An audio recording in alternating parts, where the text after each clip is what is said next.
মার্কিন president Donald ট্রাম্পের নতুন ভিসা প্রোগ্রামের অধীনে প্রতিদিন হাজারের বেশি গোল্ড কার্ড ভিসা বিক্রি করা হচ্ছে, যা বিনিয়োগকারীদের জন্য নাগরিকত্বের সরাসরি পথ খুলে দিচ্ছে।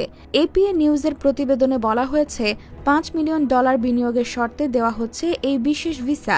সোমবার এক প্রতিবেদনে এ খবর দিয়েছে দ্য এক্সপ্রেস ট্রিবিউন।